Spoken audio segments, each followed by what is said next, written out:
Welcome back to the Dylan Shea channel. Today we're doing a team of the tournament for the World Cup. I think I'm a little bit late doing this.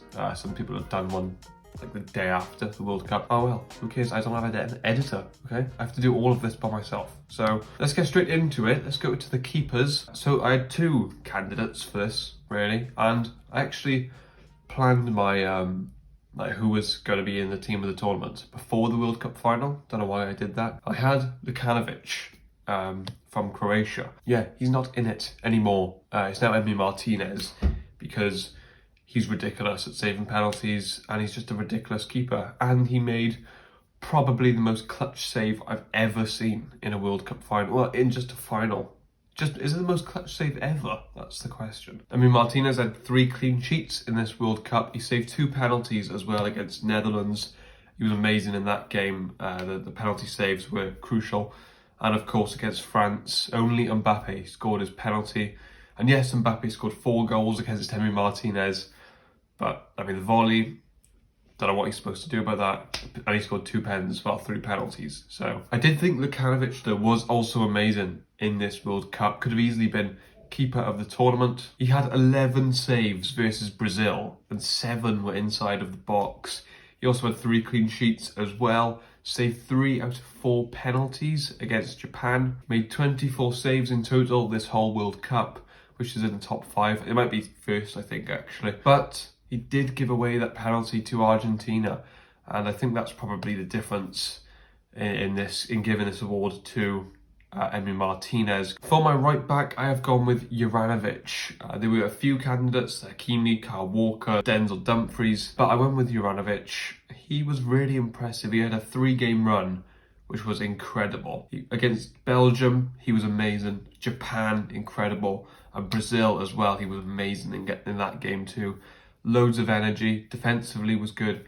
Going forward was good as well. Against Brazil, he had 4 clearances, 4 tackles, 3 key passes, and he had 5 of his 5 ground duels won.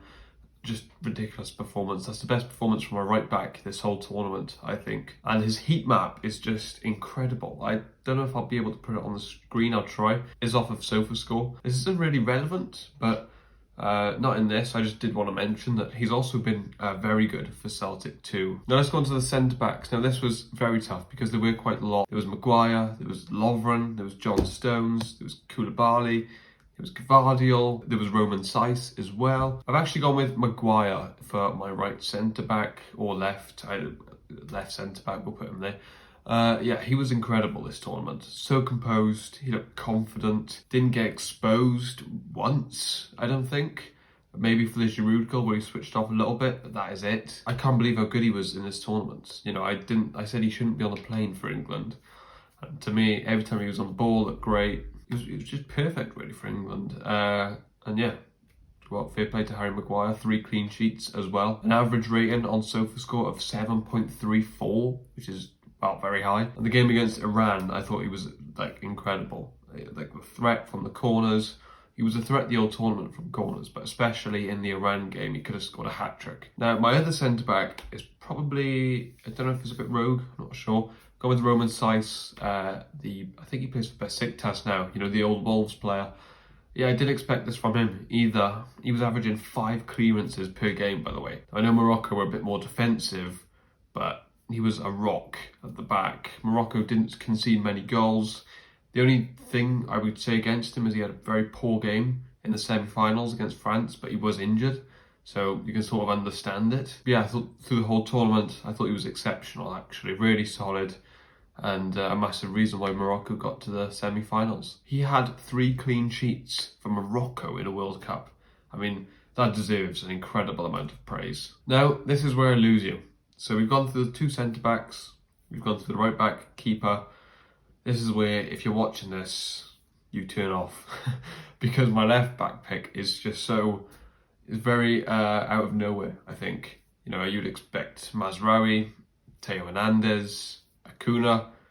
I've gone for Daley Blind. Now, yes, I know. Netherlands didn't even get to the semi-final. Did they even get to the quarter-final? Don't know. But, look, I thought he was exceptional every time he played, Daley Blind. I thought he was better than Dumfries, the other fullback. There was a game where Blind got 1 goal, 1 assist. He was amazing that game. I just thought he was so solid. Defensively was great. Going forward was great. The assist to Dumfries that he played was very good. I just thought Daley Blind was really solid for Netherlands and their best player this tournament, probably. Now, this is the CDM. This is probably the most obvious pick. I've gone with Sofiane Amrabat from Morocco. Now, I knew him because Spurs were linked with him. I'm a Spurs fan. Before the World Cup. And I thought, you play for Fiorentina. How good can you be? Turns out very, very good. The presence he has in midfield, he's huge. Off the ball, the work that he does is incredible. The amount of tackles he makes, and on the ball, he's so calm as well. You know, you expect someone like that not to be as good on the ball, but I never really seen him lose possession. And he's actually been, I think, every time I've watched Morocco, I think Amrabat has probably been the best player, apart from the semi-final against France, and that was Griezmann. And even then, I think Amrabat was probably the second best player on the pitch. Yeah, what a World Cup he's had. You know, he is the emerging star from this World Cup. We've had James, Goetze, Golovin in 2018, but now it's Sofiane Amrabat. For my 2 centre mids, we'll start with the first one. I've gone for Luka Modric. Now, Luka Modric genuinely put in one of the best performances I've ever seen from a midfielder in this tournament. Against Brazil, I just couldn't believe how good that performance was. Totally dominated the midfield. I think he had about 140 touches and like 105 of them were successful passes. He just controlled the game, really did. And he did that so many times this World Cup. 37 years old. Why is he this good still at 37? You know, he shouldn't be this good. And against Belgium as well was amazing in that game. Every game, it doesn't matter who the opponent is, Luka Modric just performs. You know, he doesn't lose the ball. On the ball, he's so calm, composed, and off the ball, he's not, at 37, he's not a liability in midfield either. Now, for my other centre mid, sort of the same way how I can't believe Modric is good at 37, I can't believe how good Bellingham is at 19 years old. Bellingham is guaranteed to be world class, is what we can learn from this World Cup. He's been sensational every game. He's been one of England's best players every single game at 19 years old. In midfield, the game against Senegal, he tore them apart. He genuinely tore Senegal apart. The run he made, he set up Henderson, but the run where he just takes out 4 players and plays a good pass into, was it Foden, I think, or Harry Kane? And it comes and actually made a goal. Harry Kane scored. Jude Bellingham is one hell of a player. He also scored that goal versus Iran as well on the the second day of the World Cup. A beautiful header, just showing that he scored quite a few goals for Dortmund, so he has that in the locker. He's just so complete at 19. And he was even good against France. He wasn't bad against France either. I thought England were the better team in that game. I thought Bellingham was, again, very good. Liverpool, just buy him. That's the midfield done. Now let's go on to the forwards. And let's go into the right winger position. And I've got Antoine Griezmann. Now, what a way to turn your career around. It's been a tough year for Griezmann. He's only been coming on in like the 60th minute because of some deal that Atletico and Barcelona have. Barcelona transfer really didn't end well. He's had a tough couple of years, you know, and for him to perform like this in this tournament, if he has a case for player of the tournament, by the way. Like every time I've watched France, Griezmann has just been the heartbeat of that team. Defensively, we saw against Morocco what a performance that was. And then going forward, dropping, you know, in these little pockets to receive the ball on the right-hand side of the pitch and just playing in good balls. The cross to Giroud against England. Yeah, Griezmann's been amazing this World Cup. He had 3 assists in this tournament. The Giroud one is the one I think about. The cross is just unbelievable. And he also had his average rating, you know how Maguire was 7.3, and that's really good. Griezmann was 7.8. 7.8 average rating is ridiculous. Against Morocco, his performance was so complete. He had 4 key passes, 2 tackles, 2 interceptions, and 3 clearances. Let's go on to my left winger, and who else is it going to be apart from Kylian Mbappe? Without going into the goals and assists first, just look at France's goal, second goal versus Morocco, and look at Mbappe's role within that. Genuinely just glides past three players. The agility, speed, power that you need to be able to do that, scary. He is scary. He's the best player in the world. He confirmed that this World Cup. He won the Golden Boot. He got 8 goals. I think it was about 5 assists, 4 assists as well. That hat trick in a World Cup final. If France won that game, like that would have been, you know, Messi's 91 calendar year thing, 91 goals in a calendar year. Ronaldo's treble, Champions League treble in a row, 3 in a row, three-peat. Mbappe, 2 World Cups in a row and a hat trick in one. That's up there with those two, like, sort of accomplishments. It really is. The guy's a joke. There is, for me, when you look at Pele, Maradona, Messi, Ronaldo, you have those 4. There is a 5th slot available there. That someone, Di Stefano, I didn't watch football, I wasn't alive, I was about minus 50 then. But, you know, is it Ronaldinho? Is it Cruyff? Zidane? There's a 5th spot available there. I think Mbappe can fill that position. Look at the finish as well against Poland. Is the best finish this World Cup. Not the one where he kills it. The one where he does the keeper with the eyes and smashes it in the top corner. It's the best finish this whole World Cup. Every time he gets the ball, it's a threat. He was averaging about 4 shots a game. I think it was more. That was before the final. So he's just too good, Kylian Mbappe. He's the best player in the world in this team of the tournament. For my striker, I have, of course, gone with Kiefer Moore. No, obviously not. Gone with Lionel Messi. You know, in this player of the tournament debate, I'll say my player of the tournament at the end. Obviously, Messi's in the conversation.